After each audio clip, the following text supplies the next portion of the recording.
All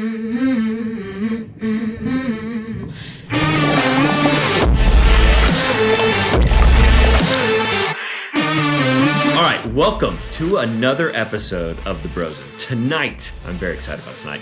Tonight, I have with me Mr. Mitch. Let me take you to the promised land, Hudson. Hey, what's going on, guys? Good to see you Then all. next up, I got Mr. Sam. Am I really the Nepo? Jenkins. Hey, I really am the Nepo to answer that question. And then we've got Mr. Ben. Have you seen the latest TikTok? Stockton. Uh-oh. Sorry, for everybody. long. Only posted 4. Yeah, not for long. TikTok's Not a for thing of long. the past. Listen, I'm going to set up an X account for the Brosen. What was that other app that you were telling us about, Ben? You were like, we got to get on this app before it blows up or something.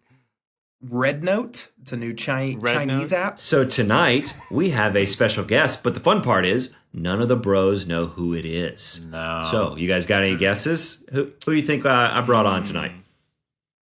Are they a crew member of the Chosen? I don't know if you guys. You're supposed to be guessing. Yeah. I don't know if we Okay. ask me. Yeah, but it could be anybody. I'm going on a wild take right now. We just saw them on Joe Rogan. He's pretty popular right now. I'm going with critically acclaimed Academy Award winning director Mel Gibson. Great guess, Sam. Yeah. Or David I bet it's Henry. going to be Mel. Yeah. Or it's David Henry, who would also be fantastic. I have 2 guesses, and they're related. But one is that it could be Yaz, because she's always super chill. Or the other is that it could be chilling like a villain, and it might be our boy Quintus Brandon Potter. Who, you know, I Good hate that guesses. those 2 I like those actors guesses. are linked, but I think it could be somewhere in there. What about you, Ben? I think it's a crew member. I think it's one of 2 people. I think it's the missing bro, Jordan Israel Roby. I just came from seeing a movie with Jordan Israel Roby, so that would be very fast that he got home. Wow. Or Akis Constantinopolis. I bet it is. Akis Akis Snuffleupagus. Listen, guys, I can go ahead and tell you there's no way it's Akis because he would never sit silent this long to listen to you guys blabber on about this. It might. You never know though. If he's setting his lineups in fantasy basketball, if he's just scrolling Instagram, I've seen him sit quietly before. But it's doubtful. Well, bros, let me tell you, bros, none of you are correct. Our special guest tonight is Mr. Pop cheese, wisps, Pop Cheese.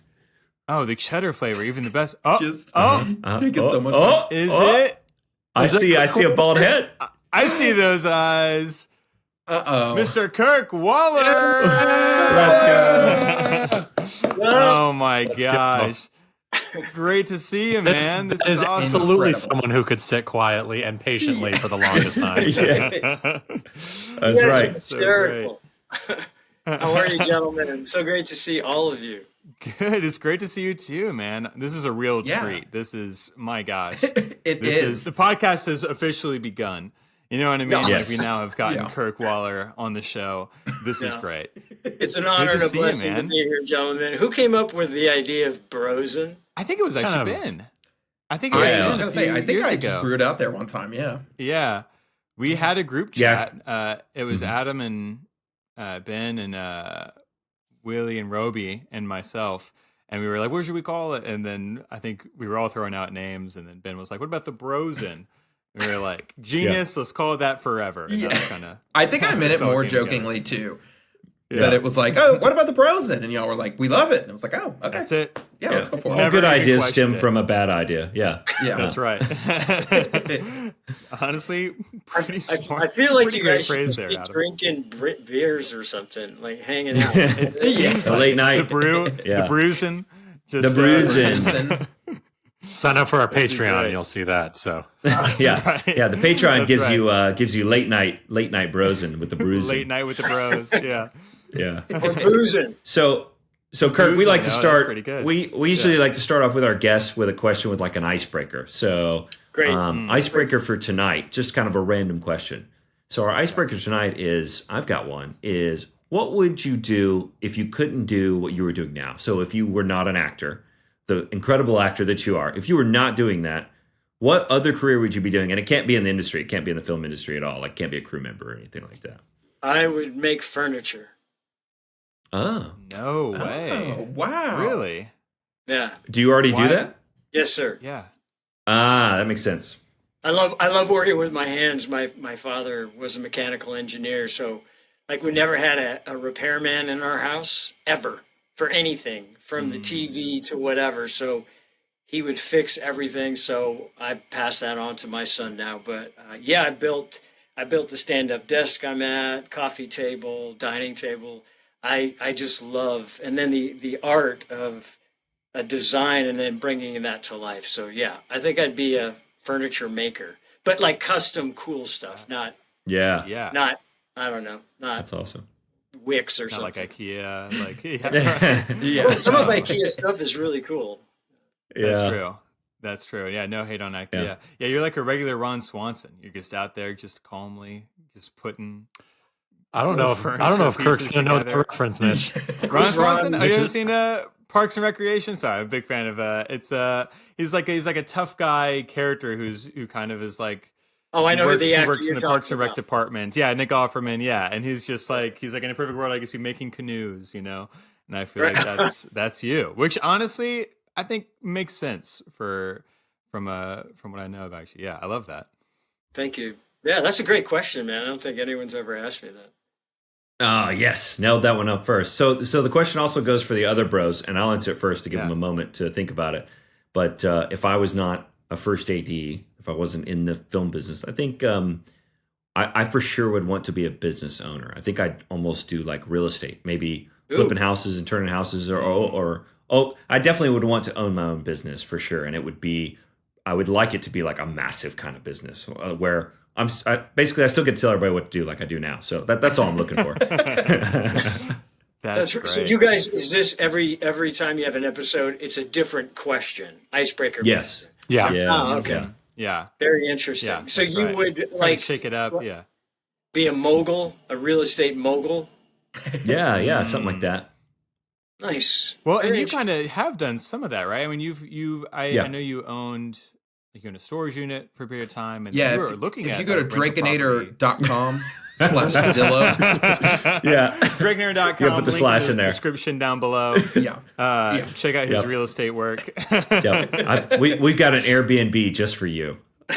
And it's got incredible furniture created by the one and only Kirk Woller, Oh, there you Waller. go. outfitting every Yeah. room. Honestly, you guys should collaborate. I'd actually, I think Yeah. a collab's on the definitely way. stay at an Airbnb hosted by Adam and furnished by Waller Designs. Do you have a? Yeah. What would be your furniture company name, or do you already have one? No. Gee whiz, that's a great question. I don't know. Maybe I'd call it the Chosen Brosen Chair Company. That was so bad. The chair, I'm not the at chair, all. the chairs in. You call it the chairs The in or chairs something? in. Oh, It's- Mitch. yeah. Mitch. Oh, How about no, chairs no. or us or something? Yeah, chairs or us. It'd be great. I like something with Waller, like Waller Enterprises, you know? All right, who's next? I've got an answer, and it is out of complete left field. And maybe because Kirk has known me since I was a wee baby, he might know that this. He might see this coming a little bit. I think I'd be a zoologist Yes, because you I was would. obsessed with animals growing up. As Kirk Whoa. knows, I've known Kirk since I was a baby, and I'm sure you remember, Kirk, all the drawings that I would get, all the animals I had, all the stuffed animals. So be a zoologist so I wasn't obsessed with movies. Yeah, I just to embarrass you. Yeah, I used to babysit you, and This is man. the That's second the second time member on the Brosen that has Second- babysits. who else? Who else?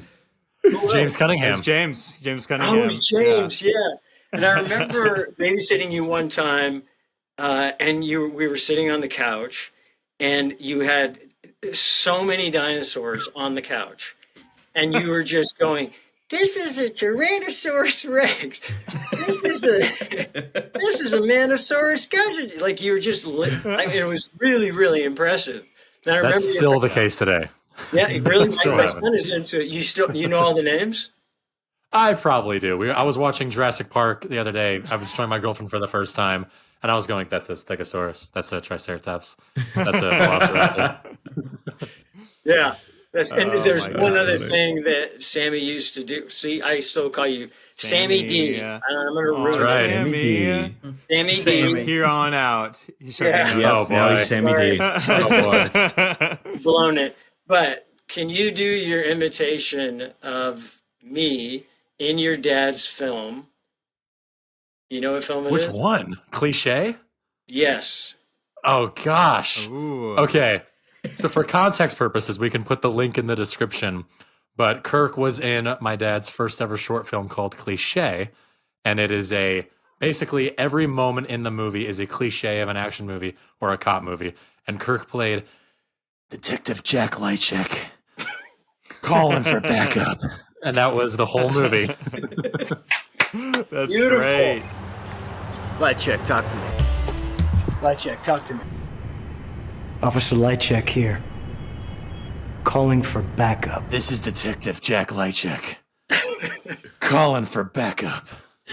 That's so good. I remember the first time I went over there to babysit, and Dallas just go, do it. He's like, go ahead and do Yeah, it. every single time. Yeah. Every single time. Launch into Jack Lightcheck. It was classic. That's So anyway, awesome. I think I've embarrassed you enough. Great kid. Yes, not Always a enough. great kid, by the way. Kirk, I embarrass myself every episode, so you're not adding Oh, anything okay. right now. That's so funny. Did you That's say you have a great. girlfriend? Sorry to interrupt. Important, Yes. important piece Yes, I do. of podcast here. Yes. Yeah. Wow. I do, yes, yes. Girlfriend. Wait a minute. You're still a little kid. You're not allowed to have girlfriends. Just slow down. You tell her that. curfew. You tell her that. This is incredible.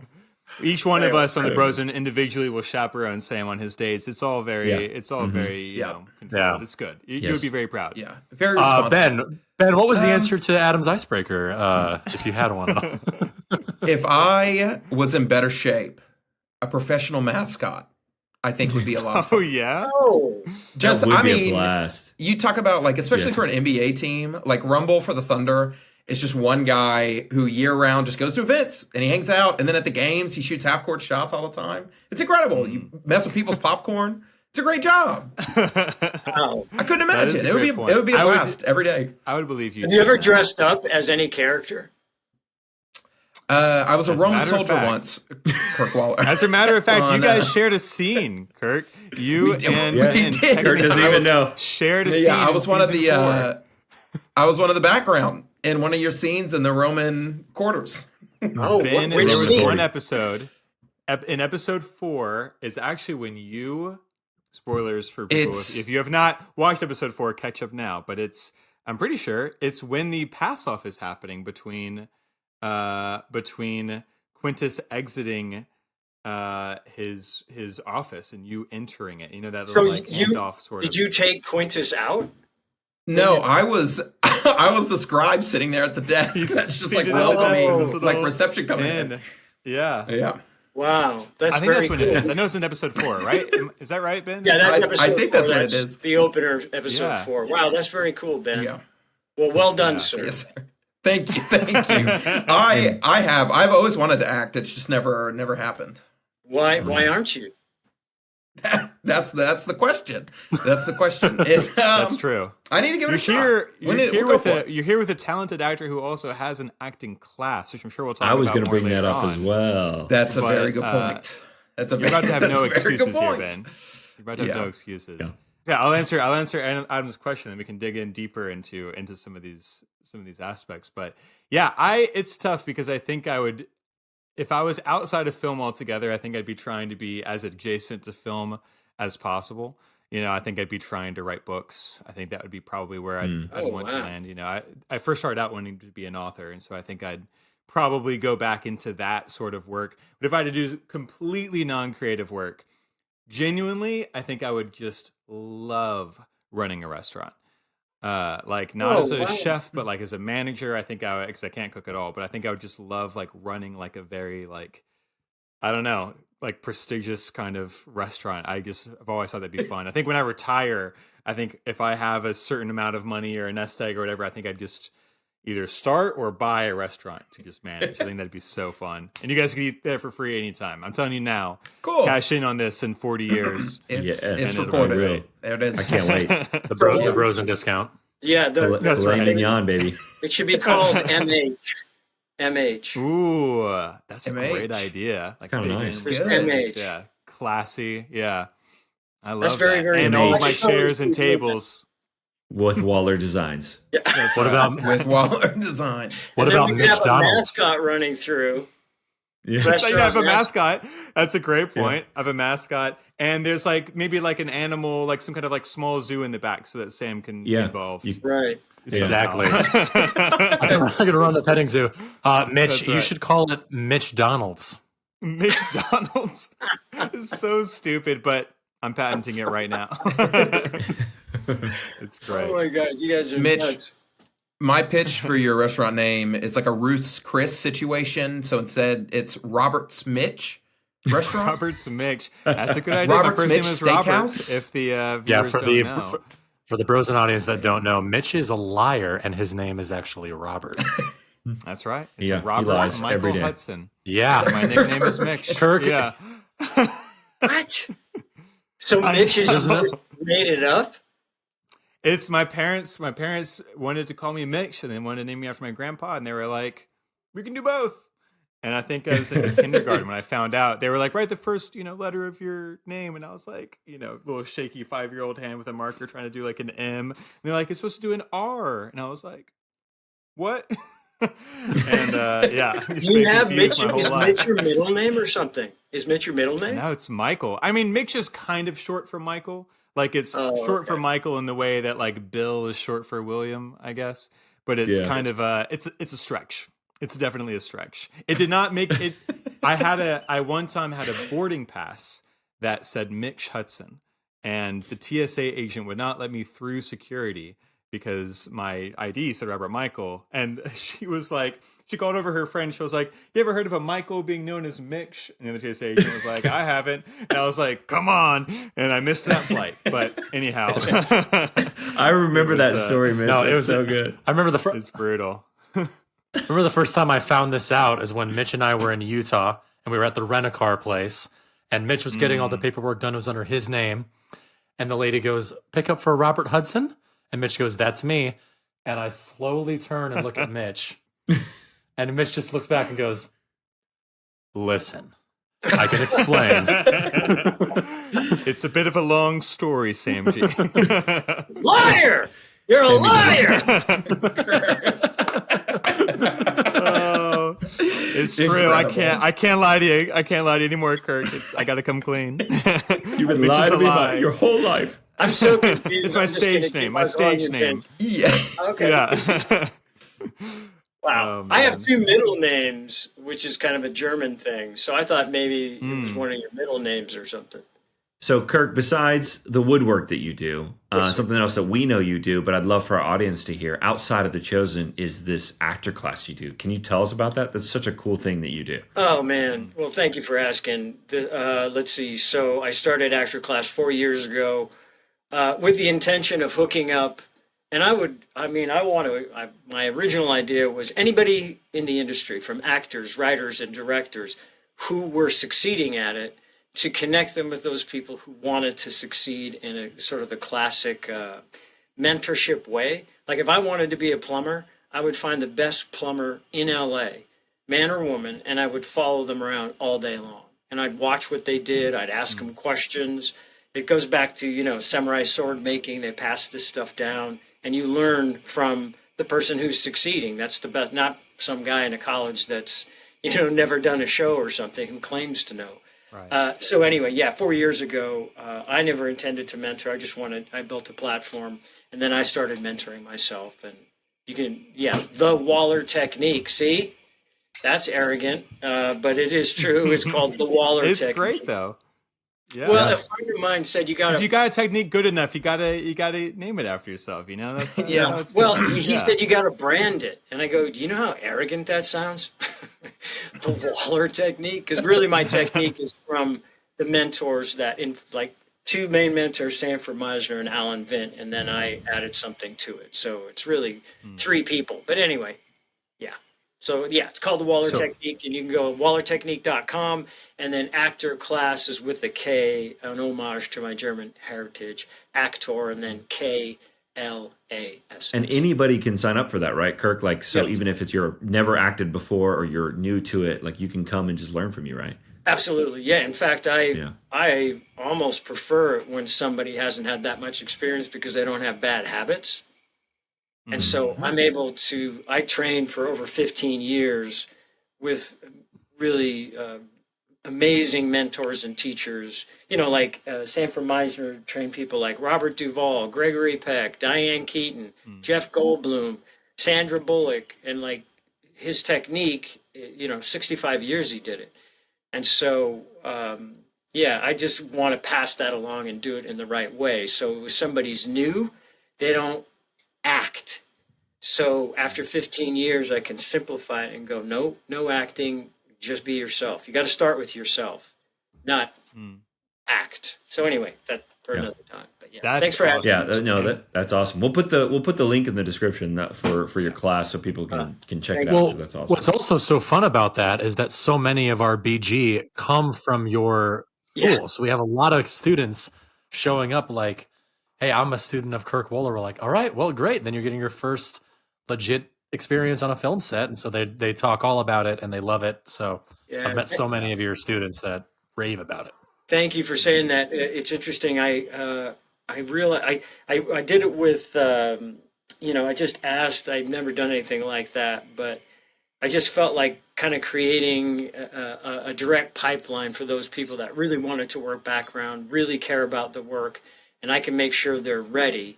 So I worked hard to kind of create a direct path, and it's worked out really well. In fact, Sarah Beth Marr, one of my students, was working really hard as background one season. At the end, she got a featured background moment in the scene where I swipe Shahar, Simon Peter, out of the Roman quarter and take him back to my house. And then she was a stand-in as well. So she's doing very similar things that I did myself. I started off being background as well. Long time ago. Right, and then Sarah got a line this past season where they brought her in and she had a line. Yeah, I'm not sure if I was supposed to say it, but you said it, so I'm not going to. That's right.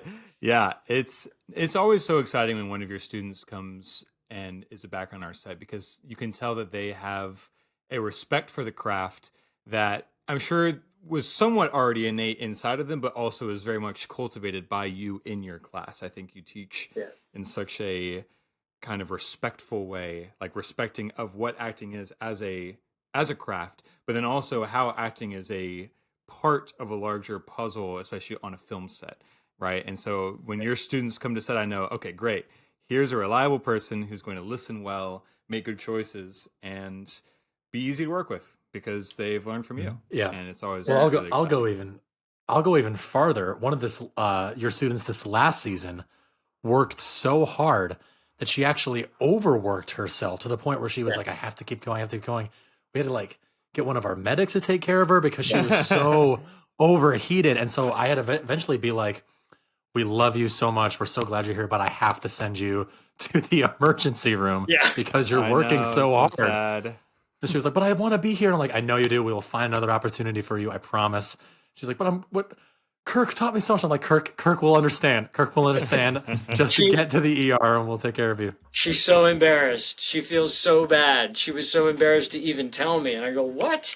No, but we can totally cut that if that's the case. Yeah, but, No. She's fine. Yeah. She just got too hot for those that you don't know. I mean, it get what? 105, 106, easy, right, guys? And you're walking around in the sun as background. I remember, I think it was season 3. We had the scene in the courtyard where Jesus is, really it's a huge scene, and we had like 150 or 200 background or something. Remember, a lot of people were fainting. Yeah. Those 2 days. So hard. Big day. Yeah. There's that big circle. And that was a tough couple of days we shot that scene. So it it's definitely a grueling thing. Yeah, I wanted to thank you. Yeah, look, everybody loves Sam and Mitch.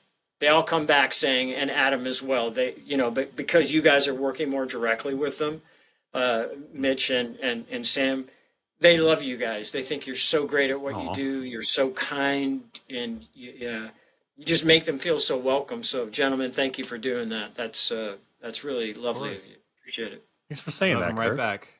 Yeah. The truth. Yeah, Chad helped me set up the pipeline. I was like, hey, Chad Gunderson, one of our producers, do you think that this would be okay? So, yeah, I'm excited to see that. So thank you for allowing that, and thank you for always treating with such love and respect, guys. Appreciate it. That's awesome. And, well, and like they said, your students are always amazing. They're such great background, and our chosen background as a whole is just unique and so great. We've talked about it multiple times on the show of how much we enjoy working with them. So it goes both ways. Yeah, but look, man, it's Mitch from the very, very beginning. And then when you were a guest mentor at Actor Class, I have a group mentor guest. Both Adam and Mitch have been guests. I didn't really put it together the way you said it, and that is you are directing the background. In other words, you're directing. It's like like Adam doesn't necessarily have to worry about that. It's like you're creating a palette behind the first palette, which I just think is so beautiful. And you do that so effortlessly. You have endless energy. I remember my students, you remembered my name. I can't believe you remember my name. You remember people's names. And so you're so good at that. And then I know, Sammy, you help with that. You guys do an amazing job. Yeah, the background is so critical. It's literally another character in a scene. Yeah, Totally. Yeah, season 4 at the end when I'm talking with Lara, background Dallas was more confusion, more. Yeah, they're all going around the wagon and Yeah. And I got bumped into it. It's great. You just use it. So it really brings things to life. It's extraordinary. We can also cut this too if we need to. But Adam, didn't one of the BG today just ask you to officiate their wedding? No, don't cut that out. Yeah. All right. You're gonna. Is that true? It's true. That is Oh true. That is man. He was asked. That's what we try to do. That's how you know. I don't think there's been a first AD in history that has been asked to officiate the That's wedding probably of a true. background actor, and it says a lot about Adam. That might be true right there. on set. Yeah. That very is true. so beautiful. They work background a lot, or Yeah. have they worked background? Yes. They're one of our regulars that are with us all the time. Yeah. That's Speaking of one of our amazing. regulars that are with us all the time, welcome Willie Mellina. To Willie, Wow, Mellina, look at it. welcome. Man, I want to hear what y'all talked about. Yeah. Tell me what's going on. Yeah. Well, So we were William, just. Unfortunately, it's done. So thank you, Yeah. everybody. Thank you for Thank you for having Chosen the Brosen. Willie, you're too late. That's right. Bye, Willie. Bye, Willie. Yeah. All right. There we go. All right, we're back on. We're back on. No. Willie's Willie, trying no. to Willie's trying to get some mentorship from Kirk here. With Kirk's acting class. This is his audition Yes. for joining the actor class. Yeah. So Willie, since you just joined us, can you give us a quick cold read just for Kirk here for your audition? Thank you. Yeah, go ahead. One paragraph. Keep it tight. Tight? Oh, crap. Okay. If music,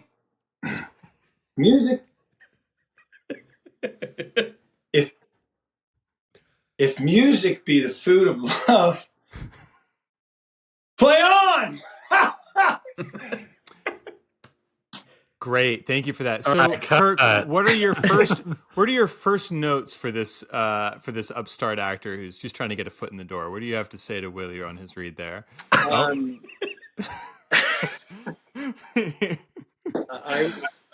would. Yeah, you're trying too hard. There you have it, Kirk, folks. How many conversations have we had about the craft of acting? Truth be Yeah, told. we have. We've definitely talked about it. Yeah, just be yourself. Yeah, and on a serious note, yeah, just be yourself. You're wonderful just as you are. Less is more. Always, Less is always, more. always. Less is more. It's Words Willie needs to hear every single day. The mentor who taught me how to sing, dance, and act. That was his. When in doubt, simplify. Less is more. You don't have to do anything. Don't do anything. Hit your mark. Say your lines. Get out of frame. Get off set. Get off stage. Yeah, get off set is like I think was more of like a threat. Get out of here. Yeah. That might have just. I think that was just for you, And just Willie, keep when they said get driving. off set. That was just for you. Yeah. I think And, piss off, piss off. and you were a crew member on the shoot that they said that. It was crazy. It was. I think it's a Keep going. it's a perfect segue though, because Kirk, you've done like probably over 100, 200 different movies and television in your life, from like 24, Very prolific. Hulk, Minority Report.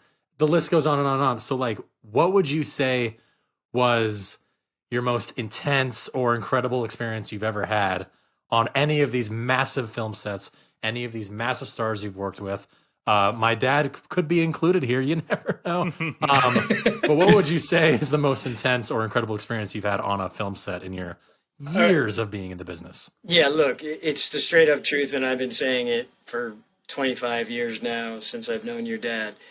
A Dallas Jenkins set is the best set you're ever going to want to be on, and I mean that really, really truthfully.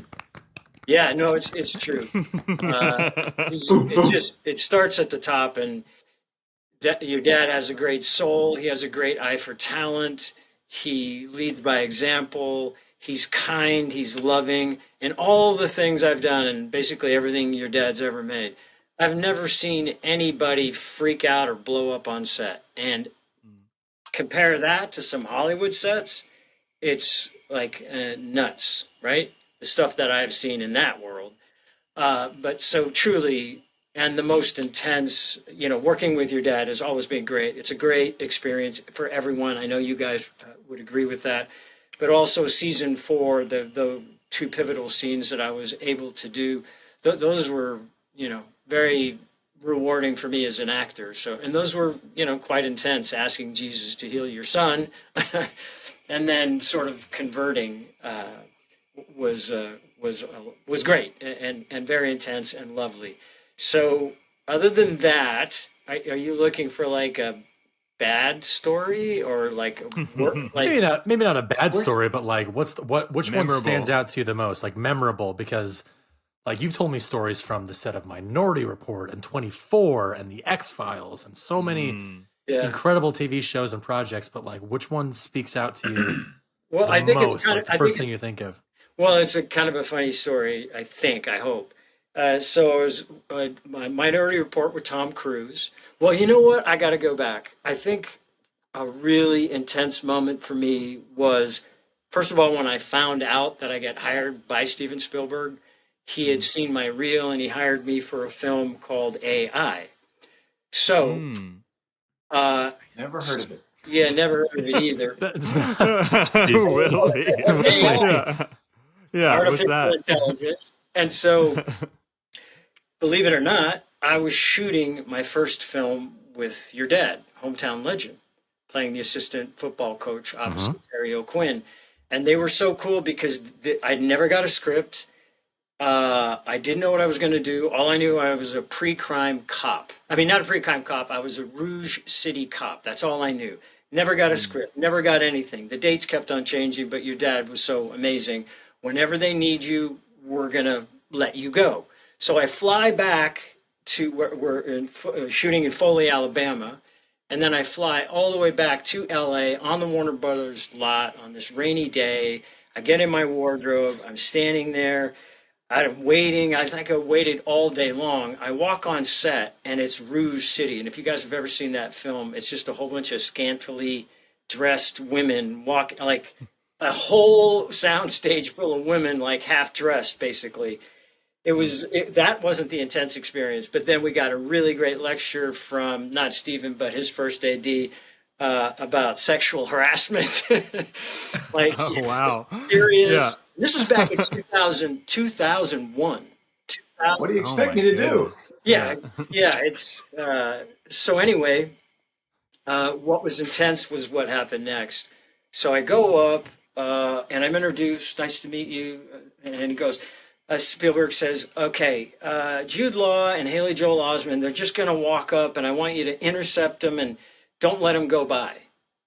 Okay. And then he just I said, "Oh, okay." And then he just walked away. I was like, oh God, okay, all right. Go time, right? He didn't tell me what to do, so I'm just going to do what I felt was right. So I did that take. Incredible. And Jude Law and Haley Joel Osment, they come walking up, and I stop Jude Law, and I'm interrogating him a little bit, blah, blah, blah, blah, blah. and Haley Joel Osment kind of peeled off. I just did what I thought was right. Cut, and Spielberg runs over. Oh, that was perfect. Just do that again.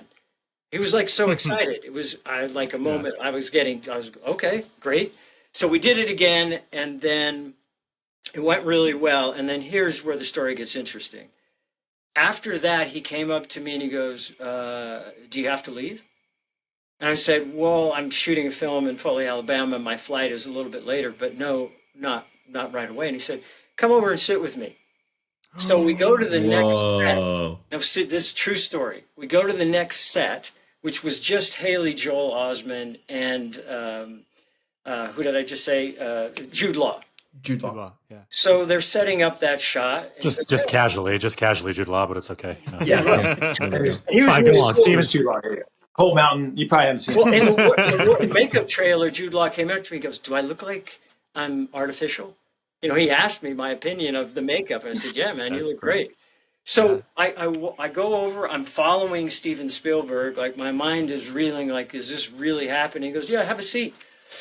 And so there I am, Spielberg sitting to the left, and I'm sitting in the other director chair, and so where did you go to acting school? Well, I trained with Sanford Meisner and da-da-da-da. I was like, yeah, I like so-and-so and such, and we just kept on chatting. At one point he goes, would you like a cigar? I was like, I don't smoke, but thank you. And he just, I do now. I'd be like, I do now. Yeah, I'll take one. The answer, the answer, Kirk, was yes. What country is it from? I'll take You it. stick to your guns. Don't let these guys bully you, Kirk. You did the right thing.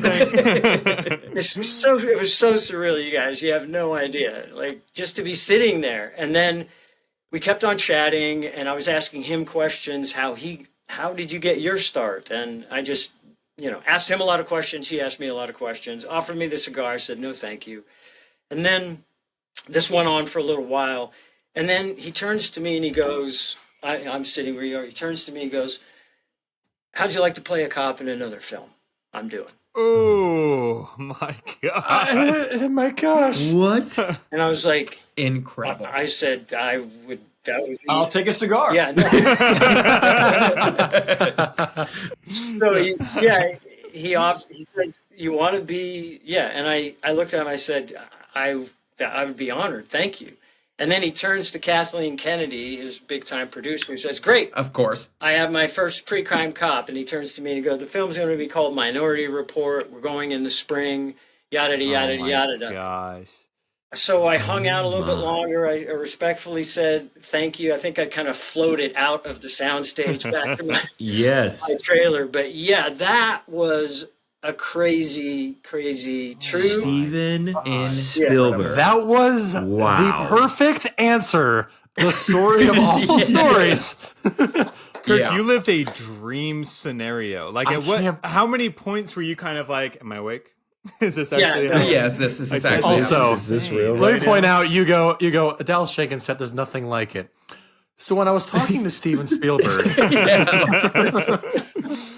oh my God, he was really, really nice. That's so good. And very, very kind and very down to earth. And he was just really, really a nice person. Of course, I wasn't expecting that at all. But I will say this.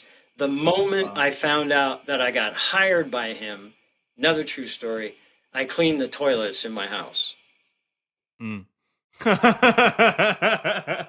hear what you're saying. Yeah. I hear what you're saying. Yeah. Go clean a toilet, Kirk. Back down to earth. So I'm in there scrubbing. For the and I'm meat just shall inherit the other. Yeah. Anyway, Yeah, so there you go. Right. I don't think anyone will be able to top that story in the history of the podcast for the rest of the show. Well, that's so cool. So of course you guys had that conversation, and then he hired you to do Minority Report. Yes. So then, how move along to Minority Report? I know you were in. It's been a minute since I've seen the movie, but I know you're in a chunk of it. And what was all that like? Now you've already had this relationship established with Spielberg, and then you go and work on his film. How did all that go? Well, what was interesting about it, so there were 7 guys on Tom Cruise's team, and 7 guys and 1 woman, Clea Scott. And so we were the pre-crime cops. And so we shot a lot. We shot on every soundstage and lot in Southern California. Warner Brothers, Universal, I'm forgetting all the places, but we were all over the place. And then we went back east. But everyone thought it was going to be everybody's sort of big break, right? It certainly crossed my mind, like, wow, a lot of people are going to see this. And so we shot a lot of great stuff in the ready room and all kinds of, we lost somebody. Oh, Willie. Yeah. Willie's gone. He'll be back. We we shot all this stuff in the ready room, blah, blah. We shot for 3 months, man. 2.5, 3 months. Wild. Okay. We shot a lot For of perspective for the listener, that's almost for the Chosen, for the full season of the Chosen, we probably shoot for about 4.5 to 5 months. Right. So that's more than half of a season of the Chosen that they shot for this one movie, Minority Report. One movie, yeah. But it was he shot a lot. So then I go to the movie theater to watch it, pretty psyched. I'm like an extra. Oh my gosh. Oh man. All our stuff, all the great stuff we shot, because he shot so much footage, he just ended up cutting it out. It was so depressing. So I went from that high to that, thank God I cleaned toilets, you know what I mean? Like, okay. I didn't hire somebody to do it. I've got Minority Report listed as a 7 out of 10, but I think that's the reason why, Kirk, it's not a 10 out of 10 is because you weren't in. Shout There was out more to Kirk Sam's letterbox. More Kirk, better movie. For sure. No, but it was a great experience to be on that set every day and watching him work. And he's very interesting. For those of you who don't know it, he's, and I mean this in a respectful way, he's like a little kid. Yeah. When we shot in Maryland, I remember I went down to the gift store and to get something, and he was there, and he had just come back from fishing. And he's like, "I caught a shark. I caught a shark. I caught a shark out there in the bay." And he was just excited like a little kid because he caught a shark. The guy who makes Jaws is telling me that he's fanboying out on catching a shark. So he's a lovely person, but he doesn't really give direction other than stand there, Kirk, say that line, and then move here, which is like completely different than mostly. Like your dad, Sammy. Like your dad gets in there, he really talks about stuff. So he's very sort of hands off. I think he's just good at casting, and he just lets the actor do their thing. He's very visual. And by comparison, sorry if I'm talking too much, I had the great fortune of working with Clint Eastwood also on Flags of Our Fathers. And he doesn't call action and he doesn't call cut. That's crazy. What happens? The first time we were shooting in Iceland, which was our Mount Sarabachi, one of the few black sandy beaches in the world, is there in Iceland. Incredible. And it was the scene where I'm walking up for the flag raising. And I'm standing there. Never heard of it. Dialogue with the guy that's coming down, and I'm standing there and I'm waiting for action. And like we kind of talked to the camera guys what we were going to do. So I'm standing there waiting for action. I'm not hearing anything, but I'm just noticing everybody's starting to move. So I'm like, oh, I guess we're going.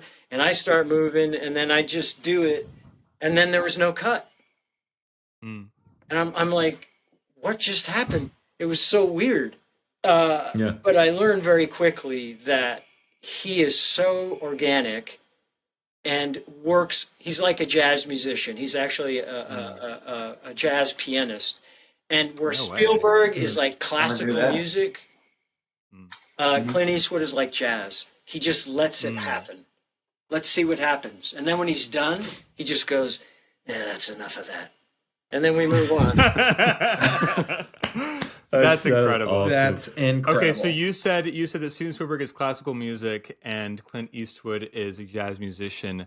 What is Dallas Jenkins? It's like jazz. Oh man, Dallas Jenkins. A pair of bongos. Frank.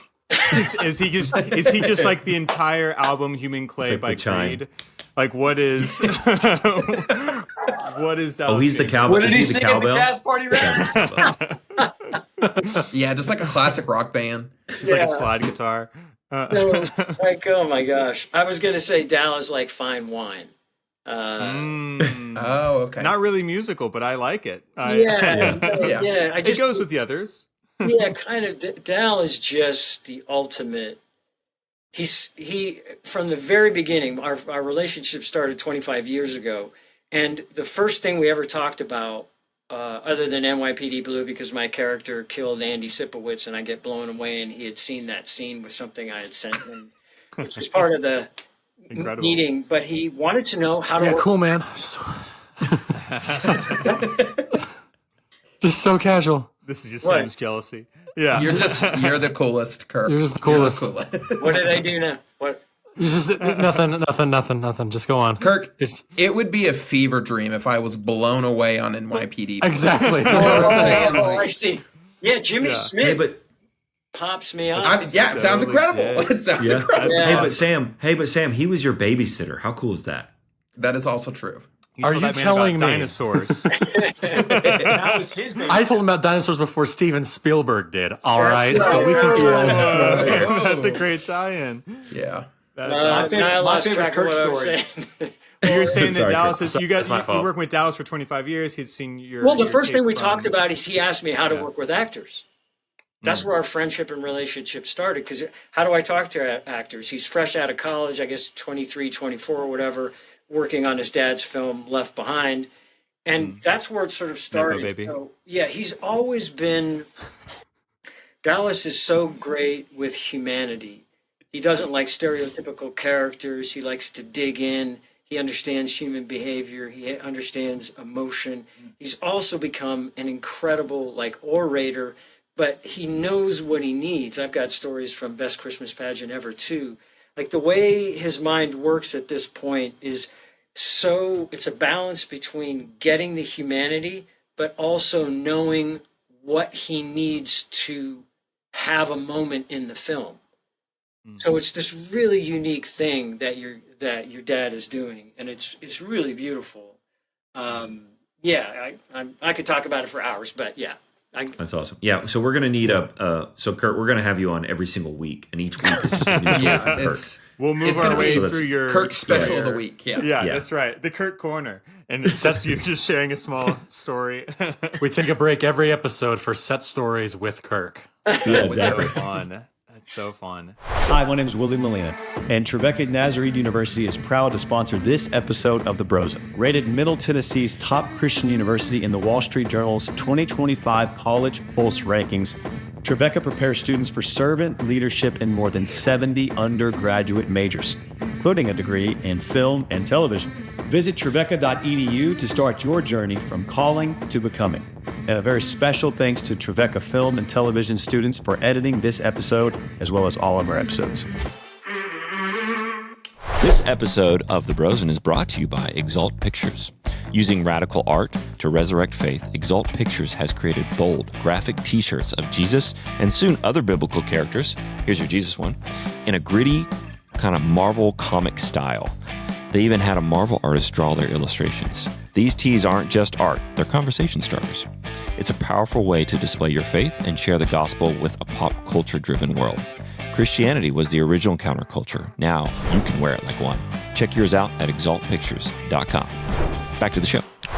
Man, yeah, that's really cool. I do feel like it is so fun that in acting, when you can have space to make choices, I think it is that's where the real kind of special sauce starts to come out in scenes of just sometimes it is so small, you might not even think about that when you're watching the scene, you know what I mean? It's just oh, they took the ice, but it registers something, you know what I mean? Yes. All of it, directing and acting and cinematography, all of it is about communication. And I think there's you can just make these little things that just communicate something, and you're just For visual art the ice. Yeah. So I'm going to use something in The Chosen. So there was, after my son is healed, it says Gaius buys stuff at the market. That's all it basically said in the script. And I was thinking about it beforehand, and I ran this by your dad. He always laughs at me when I come up with these ideas because he just laughs because he knows me. But I said, can I have some currency? And I went to the prop guys. And my idea was that I was always not going to want the money back. So I would give them, I would buy the horse or whatever, and then I would give them money to pay, and then they were going to give me the change, and I said no. And that's an idea I came up with because it felt like that would show a lot about where I am at that moment, and how different I am, let's say, than Quintus in terms of generosity and thankfulness. And I thought it was just like, it's a little thing. If you go back and watch that, you'll see that I don't want the change back. But I think that says a lot about who Gaius is. Does that make sense? It does. Yeah, Yes, yeah, totally. for sure. Yeah. I like that because it is one of like, it's invisible, but it's not invisible. You know what I mean? Right. Like you, even if the audience doesn't catch that that's what you're doing, you doing it has an impact on that scene because it's hard to be generous. You know what I mean? But then you do something that is generous, and then it comes across as Gaius is more generous than we've ever seen him before. Right. Yeah. You know And because of the what I mean? happiness and everything that goes Right. with it, and my quote unquote new position and all of that, it felt right to me. So and speaking of choices, and Dal is so great at letting you try stuff. I show up and I've got ideas, I do it. So Dal is that way. It's such a genuinely collaborative, creative environment, and you don't always get that with directors. You just don't. So Dal fosters that kind of creativity, and he let me do that. He laughed at it, but he used it. So anyway, I love Well, stuff and like that. I, of course, one day yearned to be a director, but that's what I feel like after researching enough. It's almost a common theme that you've heard of some of the best directors talking about their preferred actors, or vice versa, actors talking about their directors, that it allows kind of that flow state to come together. That's like your ideas are bouncing off each other and you're able to get creative together. And that's where that magic happens, where it's like, hey, we're vibing and we're on the same page. Can I try this? Can I try this? And being able to play with it, that's where I feel like a lot of the fun would come into it, is trying to bring the words on the paper to life in different ways. Yeah, I think it allows for spontaneity too, because Dal will always make suggestions. On this line, I think it was on social media not too long ago, for the asking Jesus to heal my son scene. On this line, really look up at him and really. And so I'll bring something. He'll see that and add to it, or he'll give me something that I can add to. And it's a take, right? And then you can just take the best stuff later, and it's fun. That's just really, really fun to get up and go work. I don't see it as work at all. It's just pure joy. Yeah. But that's really, really special, and you don't always get that. So if you guys, aspiring directors, work with your actor, let them play with their ideas. You don't have to use it, but then that builds, you can open up and trust. And Dal will let me try something. He goes, it didn't quite work, or, okay, good. Why are you doing that? I remember, sorry if these too many stories, but the scene where I This tell... is the point of the podcast. Oh, okay. When I tell Quintus, before I tell Quintus, no, I'm not going to arrest Jesus, Atticus tells me, go get Quintus. And so I talk to Julius and explain it to him, and I was tell Quintus, da-da-da-da-da-da-da. And Dal, I did the take, and Dal goes, why are you doing that so calmly or whatever? And I goes, because I don't want to freak him out. Because if he goes in and he's all hyper, Quintus is going to freak out.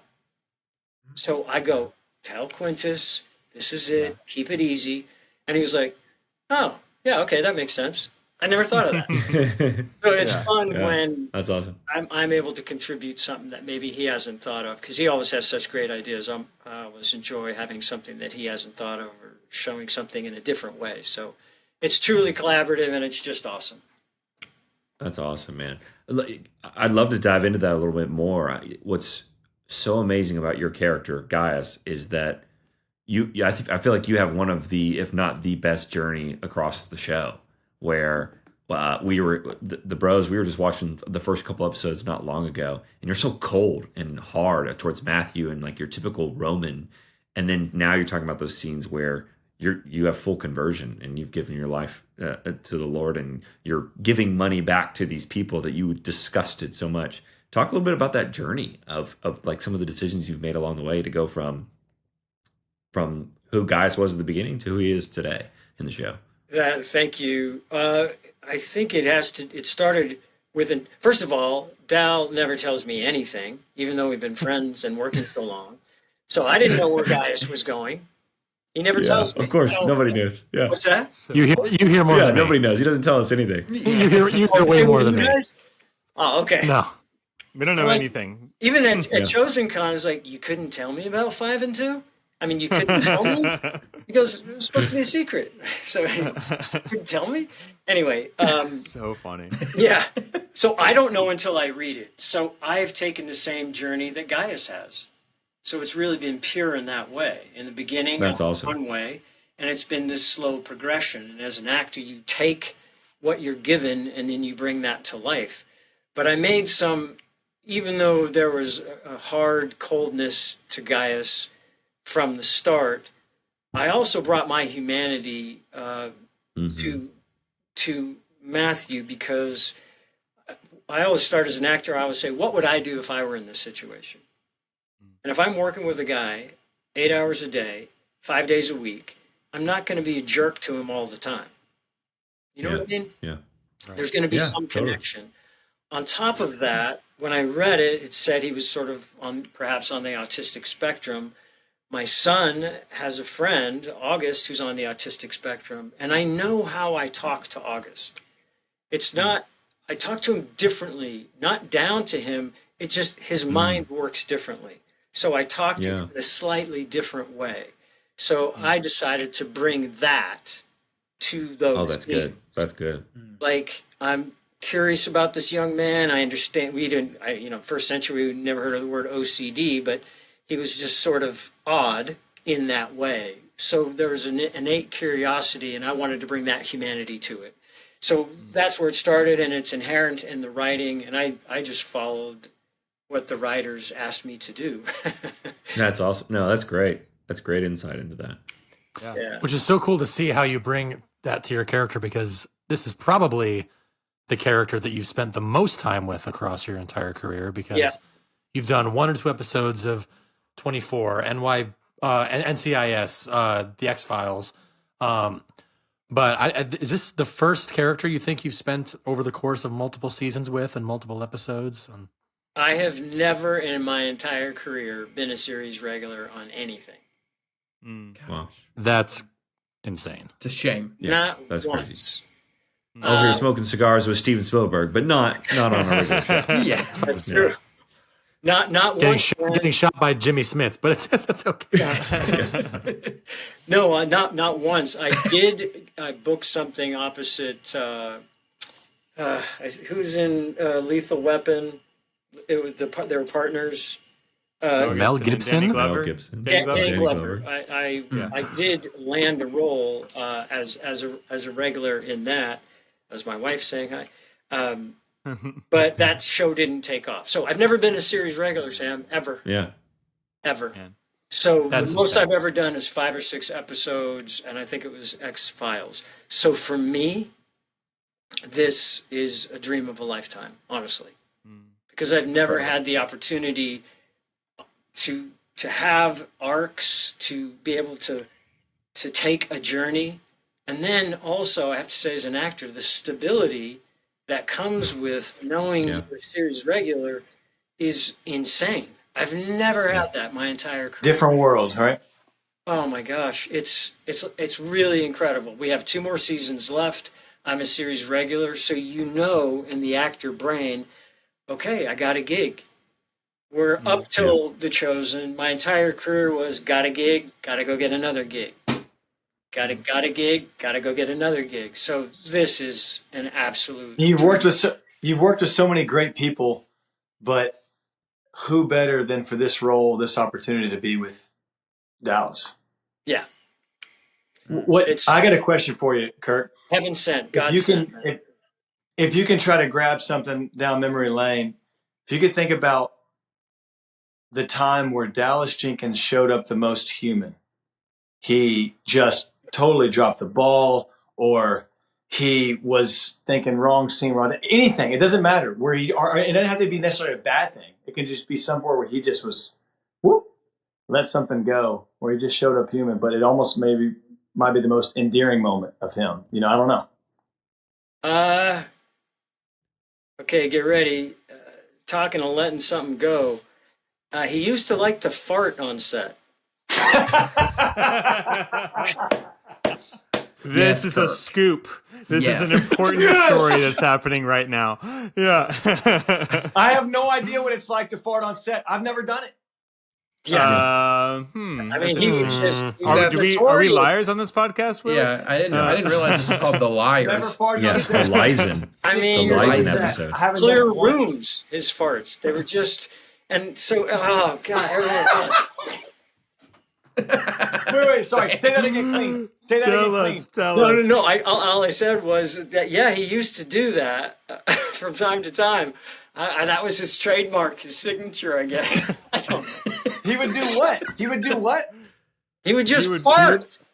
Fart. Bilabial fricative, man. He just farted. Did anybody ever clear set? Did they literally just disperse? Oh, yeah. Yeah. Yes, there were times. So good. I mean, he wouldn't do it if it was a huge setup, but there were times. He's looking through his sides, and I always knew one was coming. He'd be looking through the sides, and then he would just walk off.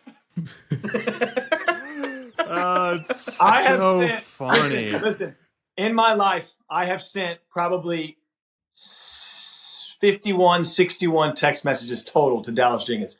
25 of those are location scouting. So half of them are left, right?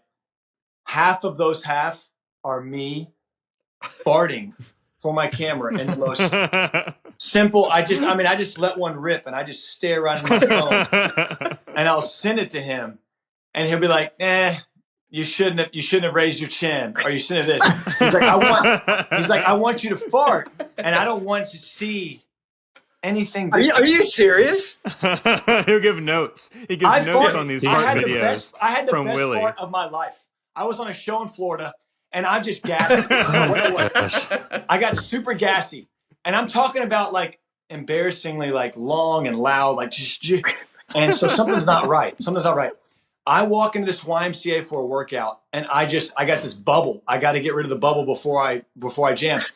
I go into this bathroom and it's so loud, the acoustics are so loud, and I let one rip and it's like an 11-second fart. And I kept it completely still. And I texted him and I sent it to him and he laughed and I was like, brother, that's the last fart video for I promise 4 weeks. And he said some short little text back. Man, no, the fart thing, we have a communication. Yeah, I think the journey. Speaking of arcs and journeys, we've gone from I was sharing a cigar with Steven Spielberg to I had a fart that lasted 11 seconds. That's the what Bros, podcast man. is. That's humanity, though. Dallas It is. has serious gas on set. It's humanity. It's just Well, when Dallas was on the podcast with us, guess what we talked about? Did you talk about farting? Are you We did. serious? We did. We did. We didn't talk about that. We talked about a different incident that happened on set. But I didn't loved share my hearing that story.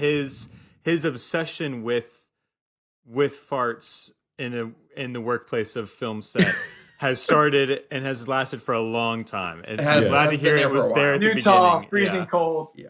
I think next Willie. time we need to talk. Willie.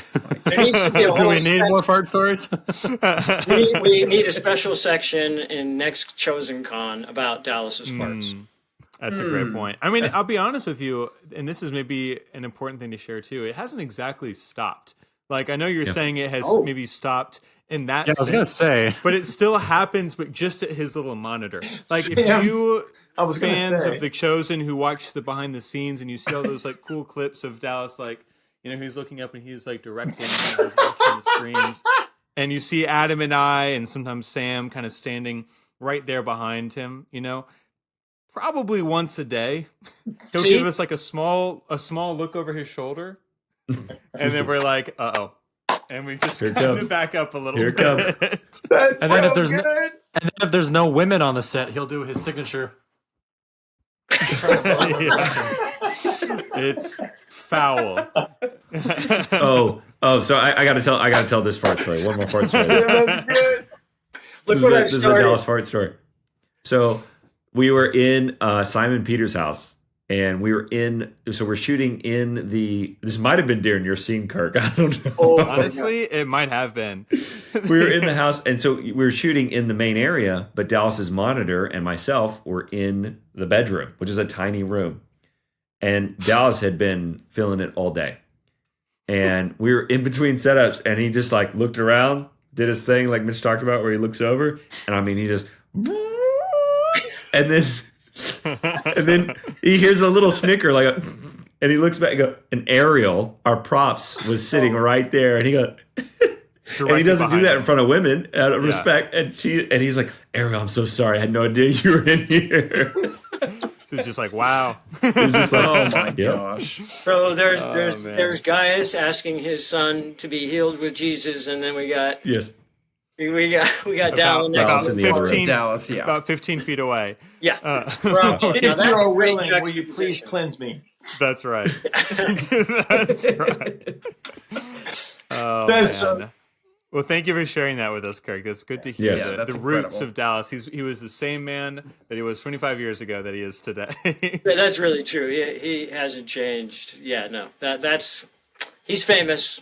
Even I said that one time in an interview with Jeremiah Smith, our marketing guru, and he said he would do that where they met was playing a game in Vegas or something, and he said he did it at the table.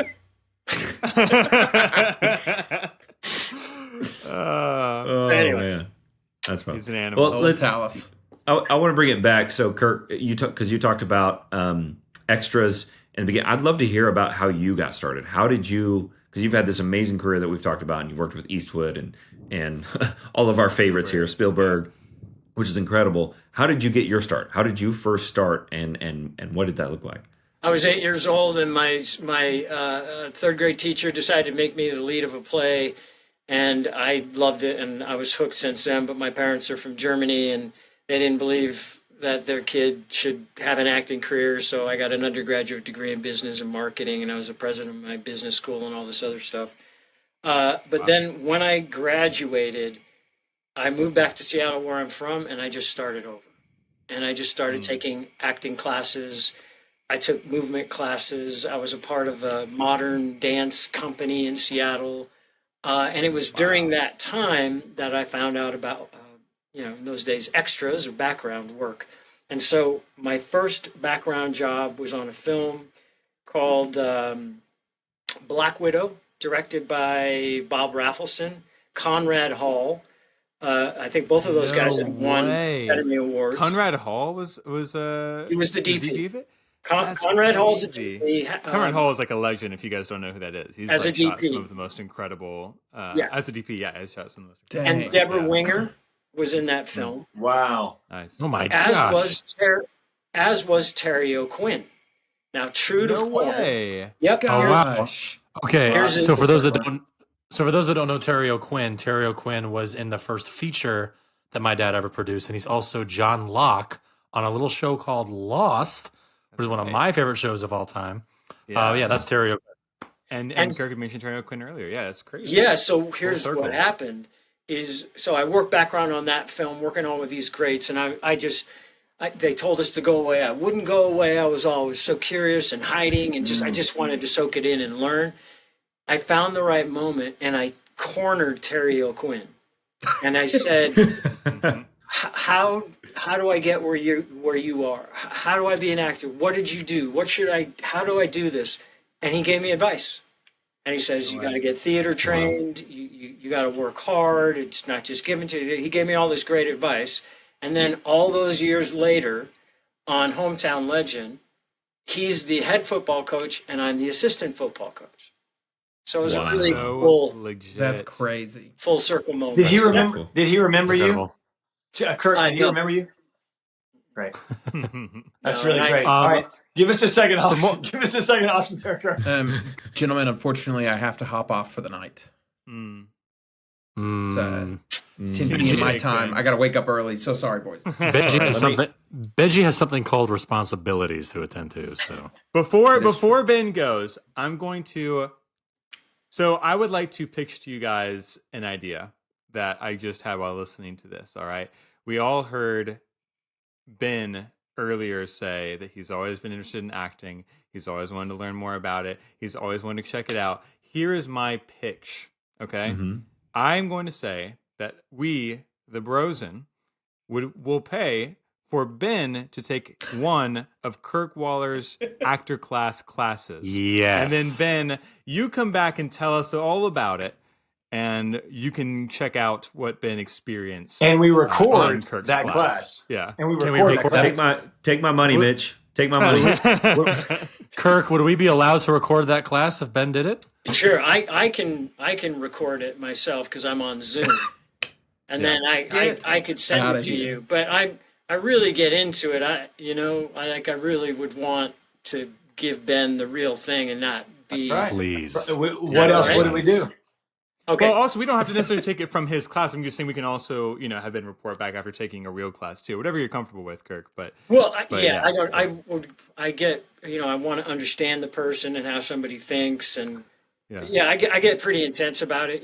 So I wouldn't want Oh my gosh. Ben to think, well, I can't say that because I know these guys are going to razz me for it. But yeah. I don't know. We can think about that part. But I'm going to do one better. You guys aren't paying nothing. We're just going to do it. How's that? Oh my gosh. Kirk. Wow. Ben, Would it's expect time. nothing less. All right. Ben, All it's right. time. We'll get it scheduled on the boat. Yeah, I expect to Yes. hear that you asked good questions, Ben. Mm-hmm. And I'm I gonna want come- you to come back and tell us what you've learned. I want to see the notebook. Exactly. Detailed review. You got Wednesday it. notes. We're gonna connect you two, and it's oh my God. I'm already anxious. So we'll see what happens. Oh man, no, don't be. This is really I chill. am moving my hand a lot, but For our Patreon be listeners, great. you can see what Ben's experience was like on Kirk Waller's actor class. Check it out. yeah, it'll be great. Thank you for the great All right. questions, Picks to you Ben. guys. God bless you. Have a great night. Yes, absolutely. Thank you so much, Kirk. We appreciate it, gentlemen. Love you, Ben. Thank you for Chosen the Brosen. Chosen the Brosen. The exit was clean. That was was one of the very best exits I've ever Clean, seen. clean exit. Just like Dallas's farts. They are. Well, Kirk, we won't take up too much more of your time, but I do want to say that having you on set is always so fun, and you're always so patient and so kind, and always around on set, and always right where you need to be.